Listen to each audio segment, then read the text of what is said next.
1, 2. Oh, is that too loud? Traditional stuff. Excellent. Yeah? Okay. All right, thank you for coming, everybody. I'm delighted to have been asked to introduce this.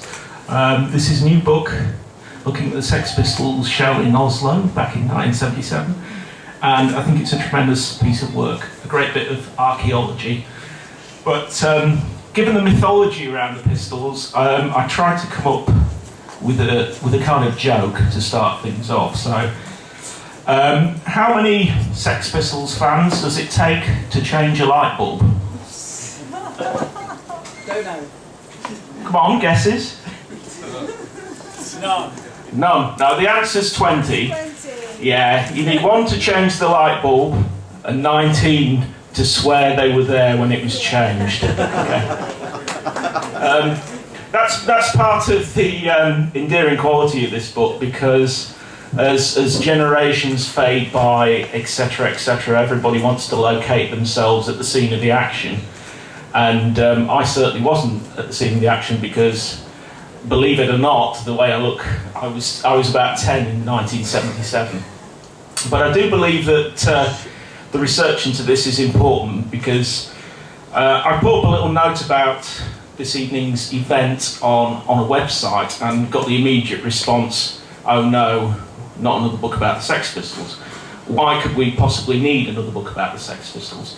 The reason that I'd say that this book is well worth anybody with or without an interest in punk and 77 and all that is worth reading is because it very clearly shows the impact that the Pistols and punk had on an international level.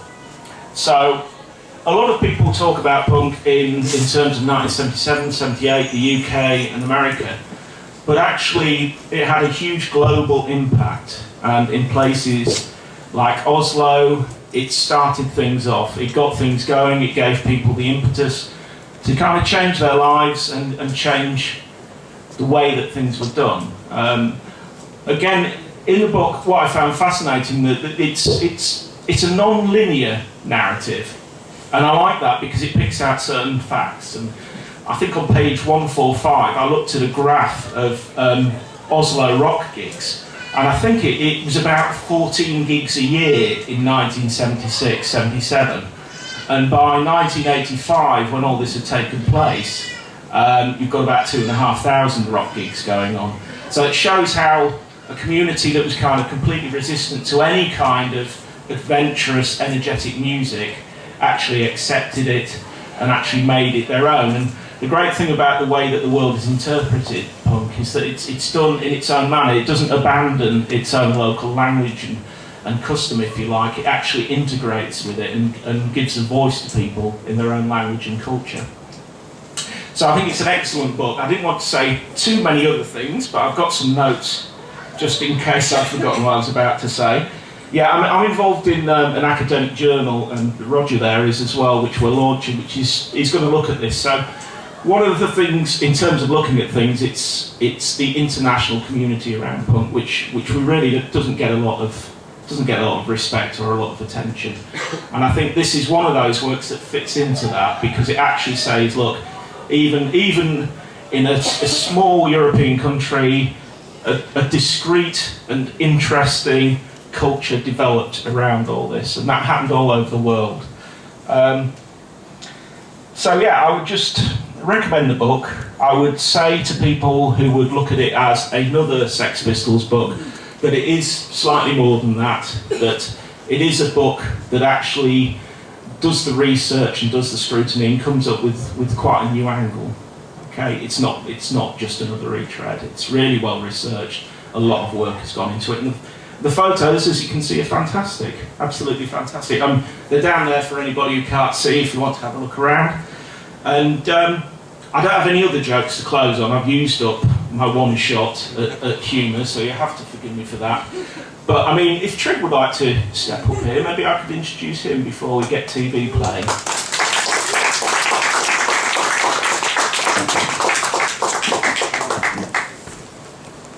Thank you, Alex. Yeah, and everybody who's here. My new book, I'm so proud to present it for you people in London, British people, coming back with a report from the gig that took place in Oslo in 1977 with a London band. So I think it's fair to give back a report of what actually happened when they were exiled to Oslo. So, as an undercover SAS agent, I have reported every drink and drug that was taken in Oslo, down to where Johnny Rotten's Destroy shirt ended up in a safety deposit box in Oslo. But my focus on this book is also about the consequences the gig had, like Alex told you, in restarting the rock culture in Norway, and as a threat and a way of challenging popular culture, the establishment, and modernity in the Western world. Big words, I know, but if you read my book, I'm sure you all agree. This morning I got an email from the sister of Norway's Prime Minister, claiming she was at the gig.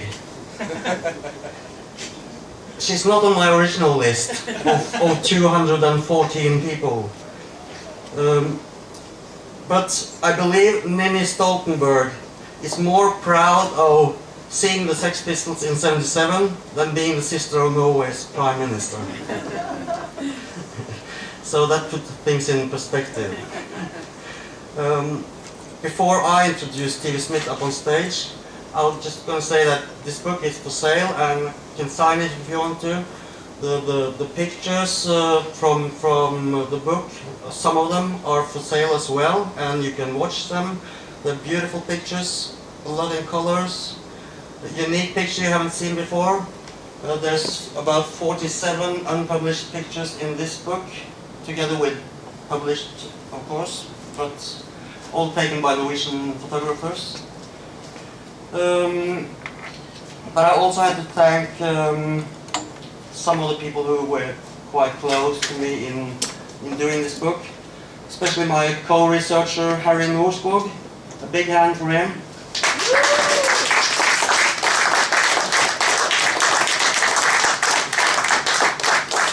And my publisher John Morten Melhus, who also took a lot of pictures from the same gig.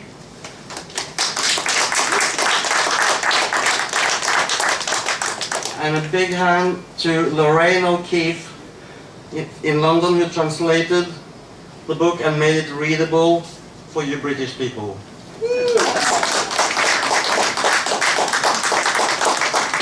And thanks to Rough Trade for hosting this great gathering of wonderful people.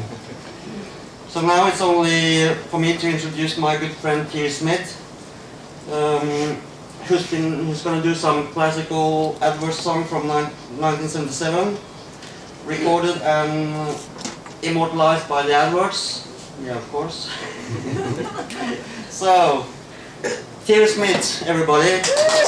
Enjoy! Celebrate! Yeah.